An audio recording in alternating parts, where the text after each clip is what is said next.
como lo envía el titular del Ejecutivo, dicen solo son unos levantaderos, no discuten, y cuando decimos vamos a hacer modificaciones es que estuvo mal hecho, es que la plana se la enmendaron. Se tiene que hacer viable porque es inviable. El Ejecutivo mandó una propuesta y el Legislativo la está discutiendo.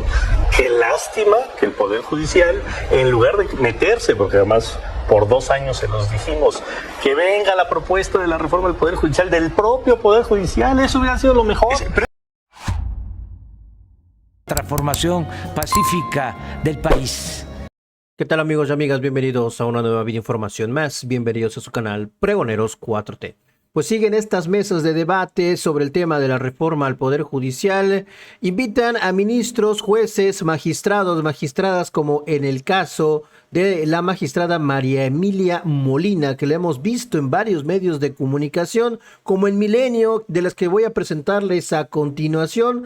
Tuvieron esta discusión Hamlet Almaguer, diputado de Morena, y también César Cravioto, ahí presentes junto a un investigador de la UNAM. Trataron de demeritar, se unió el investigador de la UNAM y también la magistrada, para pues decir que esta reforma es basura, que no sirve para nada, mis estimados pregoneros, pero así lo defendió tanto el diputado Hamlet Almaguer, que está muy conectado con todo este tema, con el INE, porque ahora están están saliendo a opinar de este tema, de cómo se va a llevar a cabo esta elección de ministros, magistradas, jueces y juezas, mis estimados pregoneros, a través del Instituto Nacional Electoral, y ahora queriéndole cambiar lo que dijo la propia consejera presidenta del INE la semana pasada, diciendo que es inviable cuando nunca lo mencionó la presidenta del Instituto Nacional Electoral, simple y sencillamente que se definan ya las reglas y todo el procedimiento,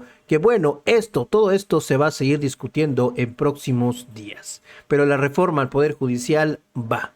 Vamos a escucharlo. Hoy le doy la bienvenida a la magistrada María Emilia Molina, presidenta de la Asociación Mexicana de Juzgadoras, a Hamlet García Almaguer, diputado federal de Morena, a Javier Martín Reyes, investigador del Instituto de Investigaciones Jurídicas de la UNAM, y a César Cravioto, senador de Morena. ¿Cómo les va? Muy buenas noches. Bienvenida, bienvenidos. Buenas noches. Gracias. Vámonos directo, porque esta semana tuvimos foro de reforma judicial en la Cámara de Diputados, y fue muy interesante la participación de la presidenta consejera del INE, Guadalupe Taidey, quien presentaba varias preguntas respecto al mecanismo en el que se estaría llevando a cabo la elección de jueces, de ministros, de magistrados. Quedan muchas dudas de lo que ella dijo ahí. Ella dice que hay muchas preguntas que se tienen que responder. Yo les planteo directamente para abrir esta mesa. Estas dudas que plantea Taidey no hablan de que hay todavía muchos huecos, muchas dudas, muchas preguntas que no se resuelven, o simplemente es parte del proceso que se resolverá en las secundarias.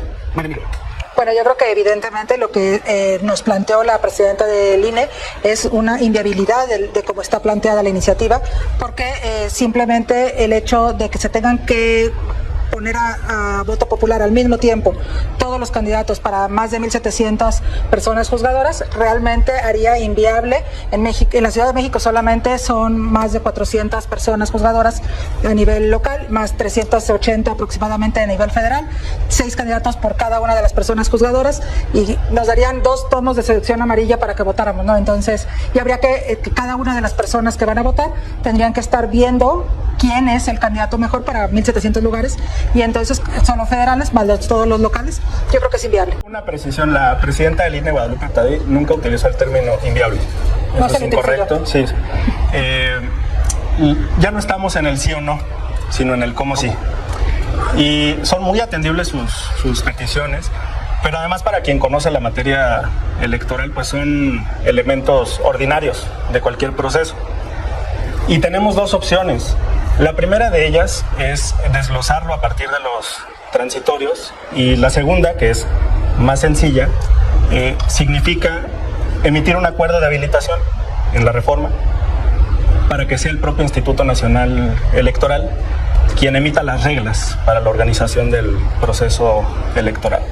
En cada proceso el INE emite algo así como 250 acuerdos votados por el Consejo General del Instituto, que regulan desde la calidad del papel para las boletas y dónde se imprimen, hasta el tipo de letra y el número de ubicaciones para las mesas directivas de casilla.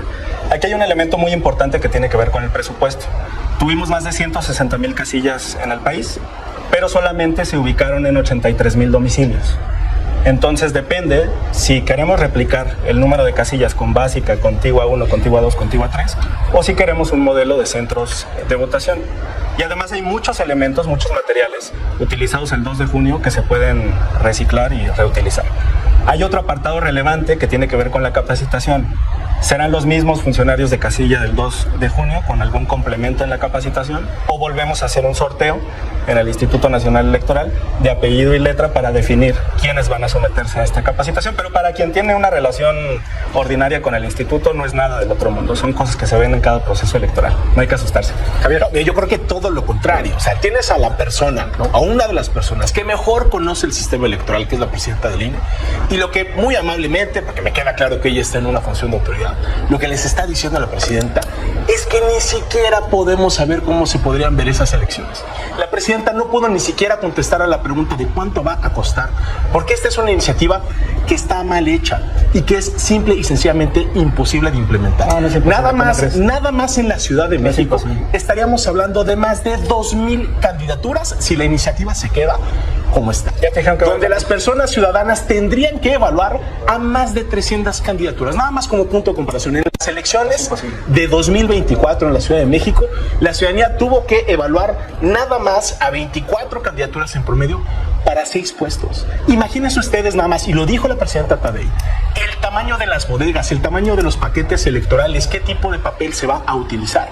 Esta es una reforma que quien la diseñó, no sabemos quién la escribió, simple y sencillamente no tiene ni la más remota idea de lo que es la materia electoral. Entonces, claro, cuando dicen es que le vamos a hacer modificaciones, pues claro que le tienen que hacer modificaciones, porque simple y sencillamente no se puede implementar, porque quien redactó esos párrafos no sabía ni siquiera qué estaba haciendo. Ahí creo que, César, tú estabas planteando precisamente que se tienen que hacer modificaciones, precisamente para poder atender lo que serán las necesidades de una votación en la que no tenemos precedente.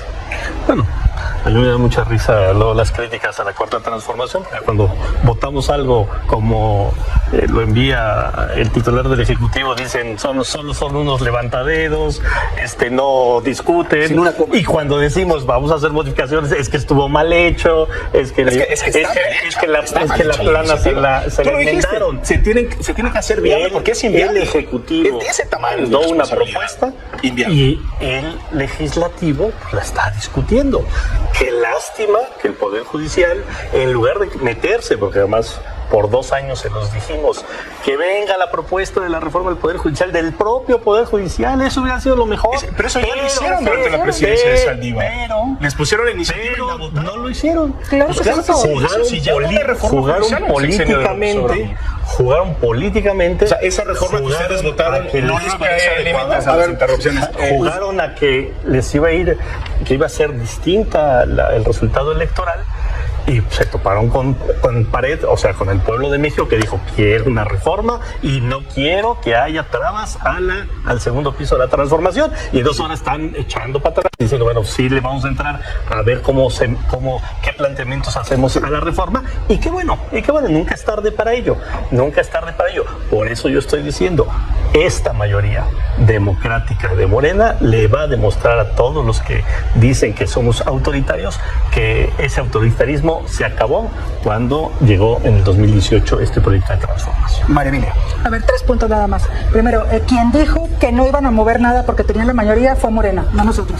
Sí, ya cambiaron de posición. Sí, es otra cosa. Pero quien lo dijo, y lo dijeron incluso aquí, y lo dijeron en el primer foro, que eran irreductibles todos los puntos de la reforma. La elección es irreductible. El cómo es el que se está debatiendo. La elección es otra cosa. No, la elección es irreductible. Bueno, te acabo de decir que no hay que interrumpir, pero en fin. Ya hay límites. Y tú los dices. Que cada quien dice el límite. Bueno, en fin. Segundo punto es, el Poder Judicial no tiene facultades constitucionales para hacer iniciativas de ley. Eso hay que aclararlo. La Constitución no permite al Poder Judicial que haya iniciativas de ley. No obstante eso, hubo una reforma que el expresidente Saldívar dijo que él había hecho, que se la propuso al Congreso de la Unión y que se votó en 2021. O sea, en 2021 comenzó una reforma al Poder Judicial, desde el Poder Judicial, que esta legislatura que está actualmente fue quien la hizo. Que ahora están diciendo que la propia reforma que hicieron no sirvió de nada, es otra cosa. Pero bueno, eso lo hicieron, lo acaban de hacer, apenas está en implementación.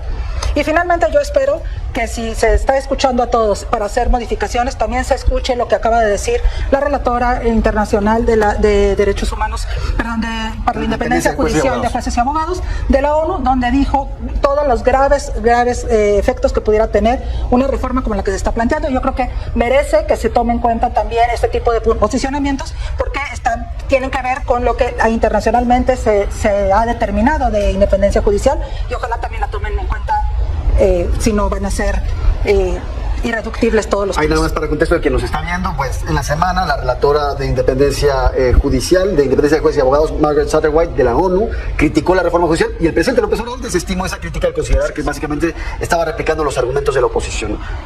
Sí, recupero una parte final de la intervención de Guadalupe Tadei, de la presidenta del INE, donde ofreció una mesa de trabajo con la Cámara de Diputados. Va a haber comunicación permanente entre los equipos técnicos del Instituto Nacional Electoral y la Comisión de Puntos Constitucionales. Sin duda, pues vamos a rebotar borradores para tener la opinión del instituto. Y reitero, hay dos opciones: o lo desglosamos en los transitorios o habilitamos al instituto para que emita todos los acuerdos necesarios para hacer el proceso. O sea, es electoral. realizable. Es muy realizable, claro que sí. ¿Cómo Y lo van a hacer realizable? en términos De verdad, económicos, ¿cómo lo van a hacer realizable? ya te dije, si quieres abordamos punto por punto. O sea, en general, primer nada aspecto, más, ¿cómo no, van a en general. solucionar el número de Esto no es candidaturas? general, esto no es general. El número de El candidaturas. país nada no más. es, el país número no de es la Ciudad de candidaturas. México. ¿Cómo ¿Cuántos vamos a candidatos va a haber en elegir? Colima? Nada más. ¿Y en Aguascalientes cuántos? Bueno, por eso, en la Ciudad de México, ¿cómo se va a ver esa el elección? chilangocentrismo. El Por país eso, son pero si no 32 puedes entidades explicar una federativas. entidad federativa, menos vas a poder explicar el país. ¿Cómo se eligen después de Chicago? Y mira nada más el nivel de irresponsabilidad. No, no hay Como responsabilidad. Como no tienen Ya una estamos solución, revisando, claro que sí. y como no saben Claro cómo que sí. puede ser viable, Claro que sí le puede ser están viable. echando la pelotita. Te voy a al decir INE. algunos Entonces, aspectos. no lo No es echar definimos ni pelotita. en el texto de la No Constitución. es echar la pelota. No lo definimos No, en los no es artículos echar la pelota, transitorios. no es echar la No lo pelota. definimos en las leyes secundarias. Ustedes No es son echar los la que pelota. van a ¿Cuál votar ley esa secundaria iniciativa. hizo la reforma Ustedes, constitucional? pero tampoco lo quieren delegar a la ley secundaria. A ver. Se lo quieren delegar, tú no lo acabas de decir. Yo dije que hay Echarle dos opciones. la pelotita. Hay dos Y opciones. esa No es historia echar ya la la pelota. vimos. No es En la echar la revocación pelota. de mandato y en la consulta popular le echaron la pelotita al INE. No, No, le dieron no, ni no siquiera estamos los echando la recursos pelota a necesarios. nadie. Ah, qué bueno Le que aterrizas en los le dieron recursos. una pésima ley secundaria. que aterrizas Y luego en los se recursos. quejaron de Vamos, que el qué INE bueno no que está estás hablando de hablando la de ley. eso. Estamos hablando de la ley. Ese es el tamaño de Ya la nos vamos a quedar sin tiempo. responsabilidad. Sí, tenemos un minuto para cerrar en conclusiones cada quien, por favor. Sí, Jaime, a ver, ¿terminabas? se cierran y lo primero que dije sobre el número de casillas El número de es, casillas, ¿cómo? vamos a las ¿Cómo vas a 160,000. resolver el número de candidatos? Por favor, Jaime. Lo primero que dije en esta mesa fue, ¿vamos por las 160,000 casillas o vamos por 83,000 centros de ¿Cuáles votación? Yo soy de la opinión de ir por los 83,000. ¿Y el número de centros candidaturas? votación. Ya te dije, puede ser por entidad federativa, define puede el ser INE? por circuito. Y además, yo quiero que la audiencia pueda ver, si tiene oportunidad y le interesa el tema, la participación de Ernestina Godoy, la próxima consejera jurídica de la presidencia, en el Foro de Puebla, donde dijo que esto puede ser gradual y que puede ir hasta 2027. Eso es un símbolo de que hay voluntad de modificar el contenido de esta reforma. Claro que hay muchos detalles, pero para quienes estamos acostumbrados a la interacción con el INE no es nada del otro mundo. Estamos en la representación por Morena en el Instituto Nacional Electoral y ya te dije, más de 250 acuerdos se dictan cada año. Claro que sí. Ni Y te esa voy a decir, en Chicago, Ni el por ejemplo, número de en candidaturas. Chicago, por ejemplo, los Ni jueces el se número eligen de por candidaturas. subcircuitos, no por circuito. Y tienen jurisdicción en Entonces todo van a el cambiar condado. toda la Ese es un organización ejemplo. del Poder Es Judicial. que no viste la presentación de Guadalupe Tadei. Ahora ya nos vamos al cierre porque realmente ya nos estamos acabando el tiempo de la mesa. Como pueden ver, hay muchísimas cosas que tenemos que platicar y discutir, pero bueno, voy a los cierres ya de comentarios. Tengo que ir contigo, César. Bueno, decirle a esta relatora y al resultado de la ciudadanía que es una más de las mentiras. Nada más voy a dar datos. Del 95 al 2000, cuando Cedillo gobernaba, hubo 0 sentencias que invalidaban leyes. Con Fox hubo 3, con Calderón 7, con Peña Nieto 20 y con el presidente López Obrador en este sexenio 78. O sea, ¿de qué estamos hablando? O sea, quienes controlaban el Poder Judicial en épocas del PRI y el PAN, pues está aquí claro, donde más independencia ha habido del Poder Judicial ha sido en este sexenio. Pero bueno, quienes andan muy nerviosos porque va a haber una reforma al Poder Judicial, yo les diría, tranquilícense, va a haber una reforma al Poder Judicial porque es un mandato popular. Qué lástima que hay abogados que no entienden que los mandatos populares son lo más importante para cualquier nación y para cualquier pueblo. siguen sin entenderlo. Hay abogados que creen que se cuecen aparte y que están por encima del pueblo. Pues, el pueblo y la mayoría pues está diciendo no hay poder más importante que el poder del pueblo. Entonces mejor que se relajen, mejor que hagan propuestas, mejor que discutan con razones e involucraremos y incorporaremos sus propuestas viables para mejorar esta reforma. Javier, un minuto. Yo lo que creo que es que no podemos caer en la falacia, ¿no?, de la solución intermedia. No podemos optar entre una pésima solución y una muy mala solución. No podemos optar en una destrucción total y una destrucción que es parcial pero al mismo tiempo brutal. Creo que si realmente estuvieran dispuestos a escuchar las voces críticas que se han hecho desde la ONU, desde las universidades, desde la UNAM, desde muchísimas voces de las barras de abogados que les están diciendo esta es una mala iniciativa, no es viable y atenta contra la independencia judicial, lo que tendrían que hacer si realmente escucharan razones es tomar esa iniciativa, tirarla a la basura y construir una propuesta que realmente mejore el sistema de justicia, pasando por las fiscalías, pasando por las policías, pasando por los poderes judiciales locales. Porque lo que no puede ningún mandato popular es desconocer la realidad. Y la realidad es que esta es una iniciativa y no puede ningún mandato popular. María Emilia, cierro contigo. Un minuto. El mandato popular es que haya una reforma al sistema judicial, de justicia. Y el sistema de justicia no es el Poder Judicial. Eso es lo que no han querido entender. El sistema judicial incluye... No tocaste puertas. No, a ver, el Poder Judicial no necesita solamente entender que necesita una reforma. La reforma tiene que estar en fiscalías, en comisiones de víctimas, en defensorías y en abogados litigantes. Eso es lo que no han querido entender. Pero si estos números facciosos que se están poniendo sobre la mesa es no entender ni siquiera lo que existe el Poder Judicial. Yo los invito el día que quieran a explicarles cuáles son las formas en que resuelve el Poder Judicial y quién es el que invalida leyes.